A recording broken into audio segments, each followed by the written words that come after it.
Homer was taking a sauna in the sauna room. A mysterious figure suddenly appeared. He turned the room temperature up to suffocating levels. Then he locked the door with a wrench. As the temperature rose, Homer desperately tried to escape. Luckily, Krusty happened by and saved Homer. Homer told the sheriff it was an attempted murder. The sheriff said they needed someone who could understand the killer's twisted mind. So they went to the prison and met the prisoner locked in the deepest cell.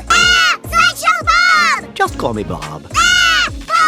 The sheriff proposed that if Bob helped find the killer, he could perform at the prison concert. To prevent Bob from attacking Bart, they strapped an electric shock device to his leg. As gentlemen, surely we can just agree to... God! Sorry. Fair enough. Bob asked Homer to think about who might have a motive to kill him. Well, there's Mr. Burns, Fat Tony, the Emperor of Japan, ex-President Bush. To lure out the killer, Bob set a trap in the yard, using a dummy that looked like Homer to entice him. They hid and waited for the killer to take the bait. The plan went smoothly, and the killer seemed to have taken the bait. Just when they thought the mystery was solved, Marge's two sisters, Willie and the church pastor, arrived. It was clear that the real killer hadn't shown up. The next day, Bob threw darts, deep in thought, while Homer casually drank his beverage.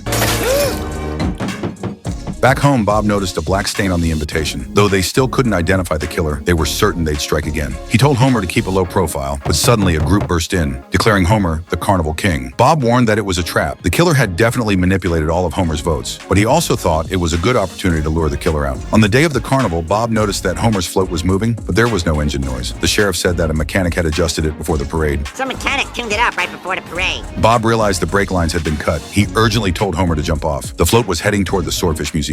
At the last moment, Bob lit the fuse and launched himself like a rocket, saving Homer in time. They escaped in a hot air balloon. You saved my life! I could just as easily drop you to your death. I got my legs wrapped around your ass pretty tight.